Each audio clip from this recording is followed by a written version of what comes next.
Hello, welcome to my channel. Welcome back if you are regular, but if you're new to my channel, I am Christine and I'm a confidence coach and child development professional here to offer you parenting inspiration, tips and tricks on how we can raise happy and confident children. And if you land on this video is because you are someone like me who has more than two children or more, and you want to reduce those sibling rivalries. There's two things you can do right now to help you to reduce those sibling rivalries, because oh my gosh, they are so stressful. You know, the reason why this video is called reduce and not stop and eliminate, because it's impossible. It's going to be almost impossible to eliminate all sibling rivalries. I mean, we're human beings. It's quite normal for siblings to bicker.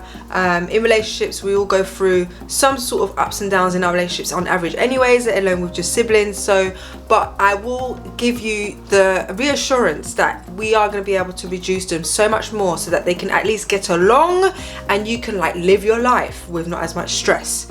So what can we do to reduce those sibling rivalries so that they can start to get along more, and you can keep on top of those incidences where things go wrong and they are having fights and they are having arguments? How can we inspire them to express themselves in a safer, less stressful, less negative way towards each other? Let's dive in. And I want you to give a thumbs up if these tips really are going to help you, and if you are in agreement with them, and if you've got any other tips, share them in the comments below. And also, if you really found this video helpful, I would love for you to join as a subscriber, and I'll look after you on here. I like to post every week where possible, but you know what it's like with children, it could be mayhem.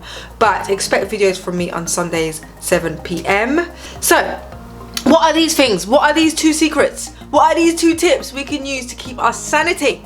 The first tip is a big one, and it's probably something that comes up a lot when it comes to maybe children hitting each other, or there tends to be sometimes this kind of victim and villain roles that come in. So let me give you the scenario for the first tip. Say for example, one of your children, one of your toddlers or siblings hits their other sibling, okay? So what we tend to do on average as parents, which is completely normal, I do this all the time, even though I'm working on, implementing these tips myself, and I'm getting a little bit better at it. What we do is we tend to focus on the culprit, right? The culprit, the one that's maybe hit their sibling. We'll say, don't do that, don't behave that way, go on timeout, and we punish them. And then what happens is the victim, I'm just going to use labels just so you can, it creates a clear picture in your head, but it's not really, don't take these labels as don't hold too much meaning behind them. I'm just using them to paint a picture. So we tend to not ignore, but we tend to forget about the victim and maybe go to them afterwards. So say for example, we say don't go there, go on timeout, you don't hit your sibling. I want you to remember back from my previous videos, it's all about when it comes to us wanting our children to foster more of the desired behaviors, we want to really make a big deal out of it, reward them when they're behaving really well, and then we want to minimize the negative behaviors by pretty much ignoring them. This is the same situation in this way. So because we're playing so much emphasis and so much attention on the person, the culprit, they're more likely to repeat it because they get attention from it, funny enough. So what we want to do is we want to focus on the victim. So say the sibling, the culprit has hit the victim, so we focus on the other sibling and say, oh, that must have really hurt being hit like that. Where does it hurt? Show me. Oh, your sister knows that what she has to do instead of hitting is just say excuse me or stop, and she has to express herself in that way even when she's angry. So what you've done there is you comforted the victim, right, the other sibling, and then you've told, but not only have you comforted them, but you've helped educate the culprit and told them how they should have behaved instead. Because there's no point in saying you don't hit your child. Okay, so what do I do instead? You need to always let the child know what they're supposed to do, instead what behavior you want them to foster and what behavior that you want them to stop. So what we've done is we've focused on the victim, make sure they're okay, and we've at the same time make sure the sibling can hear it. We've let the other sibling say, your sister needs to do X, Y, and Z instead, even when they're angry. And then what's going to happen is the other sibling's probably going to be sulking or be upset, but they're not getting the intention. They're getting the correct information of how they should be behaving, and then they're probably just going to go on, and there's no fights, there's no arguments, there's no talking back. There's just literally, the parent's like, I'm going to ignore that behavior because that behavior is not okay. This is what you should have done instead, and I'm going to focus on the person who's upset and actually been, received that negative reaction from their sibling. So let me know in the comments below if that makes sense. So what we're doing there is we are ignoring the negative behavior, but we're also replacing it with how we want them to behave, but we're focusing a lot more on the victim.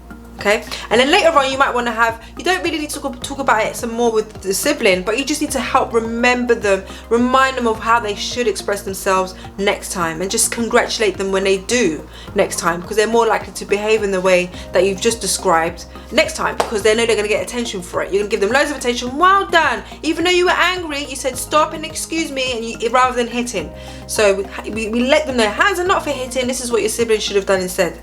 So that's one that really works for us. When I tend to focus on my baby, so I've got a 3-year-old and a baby that's 1-year-old. So the 1-year-old tends to get the brunt of it. So when my sibling is a bit harsh, or sometimes she doesn't realize her own strength, or sometimes she literally snatches his toys, I go to him and goes, oh, it's not nice when you're trying to play with a toy, someone snatches it.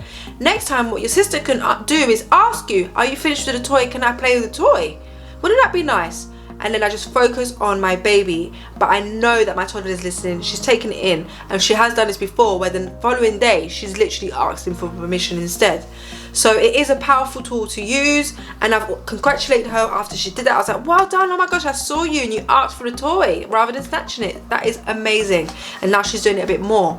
Now don't get me wrong, it's our natural instinct to just go, no, don't hit your sister, or no, don't, because we're trying to protect the other one. But what we don't realize is that it creates a sort of enemy sort of a scenario, because what will happen is, say, imagine if I'm always saying don't hit your sister, they're gonna go to their sister and go, oh, she's always getting all the attention. Oh look, yeah, but I'm hitting her because I'm really upset and I'm not being seen.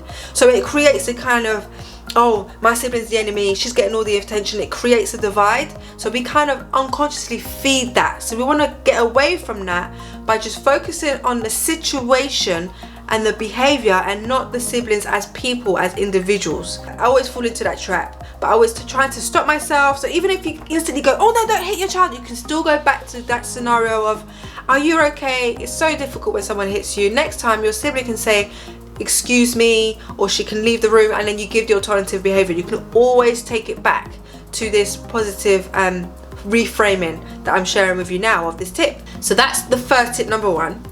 And then tip number 2, so referring back to us as parents, unintentionally, because we've always got good intentions, we fuel these sibling rivalries and create this kind of enemy type of feeling between the siblings when we compare our siblings. So I'll give you an example. When we're at the dinner table, sometimes you can have your one of the siblings go, oh, you've given my brother Sam or whatever, you've given him more berries than me, you that's not fair, why does he have more berries and I don't have a lot? And then us parents will go, well, because he didn't have lunch this morning and you did, so he needs more snack. So that's just going to create, imagine how that sibling's going to now see their sister or their brother or sister and go, oh, look at them having more. And it fuels that sense of jealousy, that sense of frustration, because you've literally made it about the sibling, when really it's got nothing to do with the sibling. It's likely that sibling number 1, the culprit, is really hungry. So what I would want you to do instead is just focus on the sibling, not comparing, not explaining yourself, just focus on what's really going on with them, because all they want really, ultimately, our children, is they just want to be seen and heard. So just always have that thought process in mind, that they just want to be seen and heard. And we always need to treat each scenario with what's going on now, not with what their personalities are like, and oh, because this one's always more hungry than you, and no, just what's going on right now, and what is my sibling actually trying to say, because obviously they're really young and they don't always know how to express themselves. So we could simply say, oh, you must be really hungry, let me give you some more berries, and that's it. And that's it, you've nipped it in the bud. You haven't made it about the sibling, they're literally not in the picture, and then they're getting what they want because they probably are really hungry, and then you just give them some extra, give them what they wanted, what they're asking, and then maybe say, just honey, next time, don't worry, just ask mummy if you want, mummy, I want some more berries. But you've literally just seen them for what's going on in that moment. There could be scenarios where, for example, you're in the car, you're about to get in the car, and then one of them's fighting because they don't want to put their seatbelt on. My toddler does this all the time, but you've managed to put the seatbelt on your other child very easily. So it's very easy to go, oh yeah, but can't you just do what your brother's doing? He went and let me put the seatbelt on easily. I want you to do the same thing. Again, it paints a picture of he's better than me, I'm not, I'm the bad one. So they're going to start to feel envy or a sort of way against their brother in that moment, and that just fuels. The more, imagine doing that on a regular basis, the more it's going to fuel arguments, the more it's going to fuel fights. So what we want to do is not make it about the sibling. They may have accepted that you put the seatbelt on, no problem.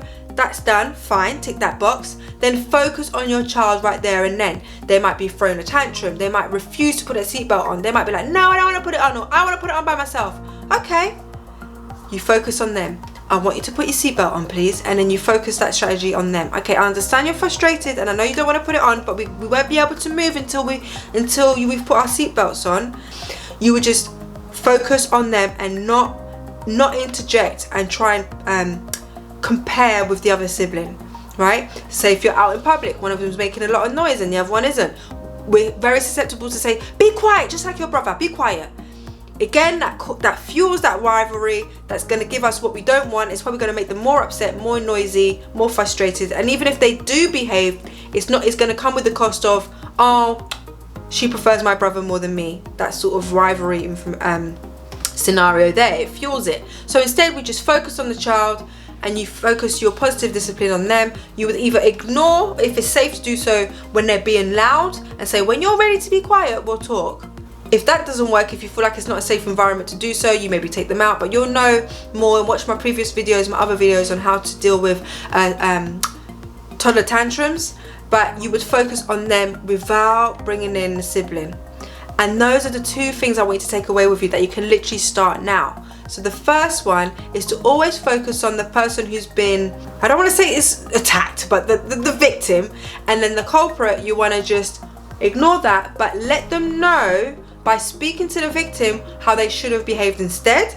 That way we're not reinforcing the negative behavior by giving them loads of attention and telling them off. We're literally going to ignore that behavior because it's not okay. Children want attention, so when they don't get attention for the behavior, they're going to say, well, I'm not getting attention for that, but I do get loads of attention when I behave the desired way that my mum and my dad asked me to behave. And then we make sure that the victim is okay. That will help to diffuse any sibling rivalry, and it helps to teach our children how to behave instead. That's more appropriate.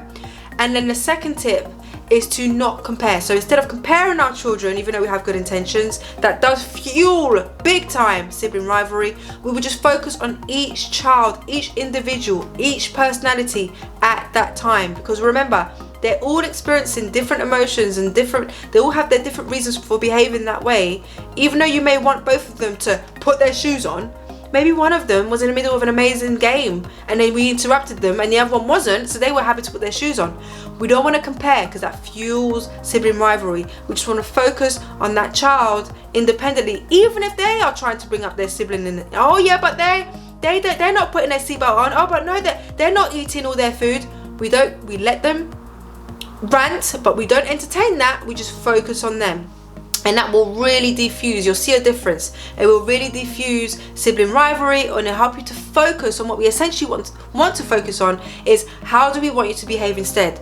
What behavior do we want you to model instead? Rather than focusing on, oh, but do what your sister does, oh, but do what your brother does, oh, but it's just a fight. It just becomes a fight. So I hope that really, really helps and will inspire you to implement these tips. Oh, and I absolutely forgot, I want to give credit to a book that I'm reading called How to Manage Sibling Rivalry so that you can enjoy your life and so that your children can as well. I will leave the link below, and I'll leave the name of the book here as well on the screen. That will come up.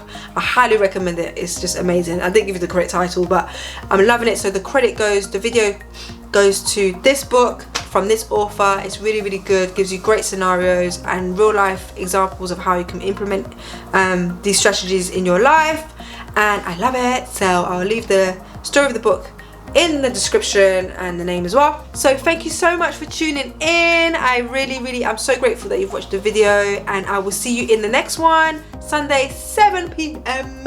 and I wish you all the success. And even though it could be the most stressful thing in the world, and it is, it can also be joyful. We just need to have like a toolbox of strategies we can use so that we can feel a bit more confident, less stressed when we're raising our children to be happy and confident.